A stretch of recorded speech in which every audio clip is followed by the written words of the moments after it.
If just one thing had happened differently, Kakashi would have solved all of Naruto. If just one thing had been different, Kakashi would have been the strongest person in the world.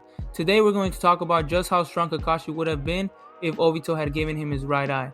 It isn't really that hard to imagine. The boulder falls a little differently and Kakashi now has access to Obito's Kamui instead of his own. So to start off, let's talk about both eyes. Obito's left eye allows him to send anything he looks at into the dimension of Kamui. It doesn't exactly seem like it would be a strong ability until you realize that you could choose what parts of things to send. So let's say an enemy is fighting Kakashi.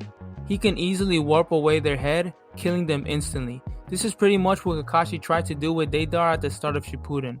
And if he succeeded, that would have been the end of that. There are two problems. The first is that you have to aim for it to work. So if someone is really fast or really small, then Kakashi is going to have a hard time dealing with them with his Kamui. The second problem is the ridiculous amount of chakra this jutsu needs. For most of Shippuden, just using it a couple of times was more than enough to wear Kakashi out completely for the day. It wasn't until well into the war arc that Kakashi could use it more than a few times. And by then, everyone else was really strong anyways, so it didn't matter nearly as much. All of that changes when we give Kakashi Obito's right eye.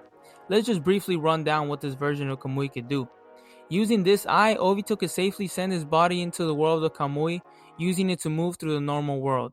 This lets Obito pretty much show up anywhere in the world whenever he wants. That's not what really makes his ability so broken though. It all gets a whole lot worse when Obito starts sending specific parts of himself to the world of Kamui. So, Obito can effectively use this to dodge anything aimed at him, since the attack won't really be able to hit his real body. Obito can pretty much do this with as much of his body as he wants. This ability does have a time limit though, so you can't keep doing this with yourself forever. This is why Konan was able to damage Obito in the first place. She just sent out so many paper bombs that eventually the time limit ran out. There's just one small problem with this, and one that Obito may not have realized. Kakashi definitely would. Near the end of this time limit, there's really nothing stopping you from going to the world of Kamui altogether, coming back a few minutes later to fight again.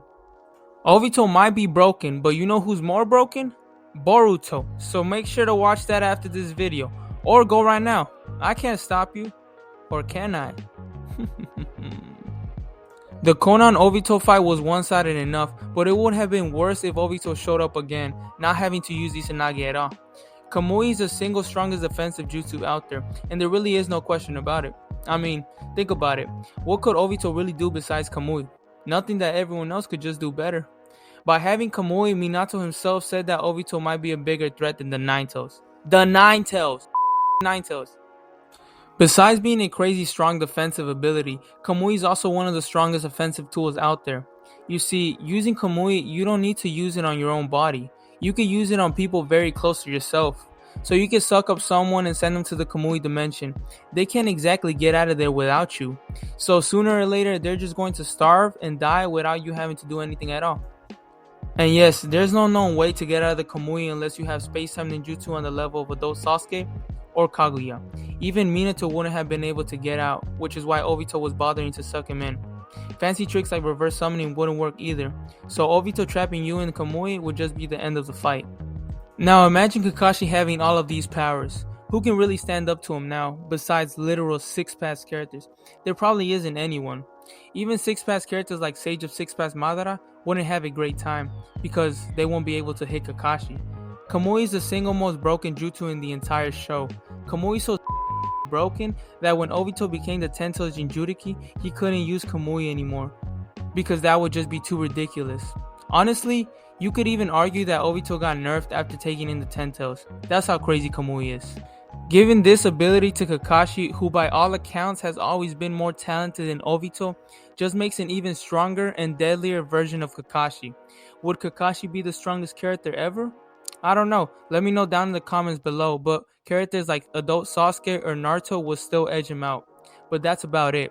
Kakashi with Obito's right eye will still be one of the strongest characters in Naruto though.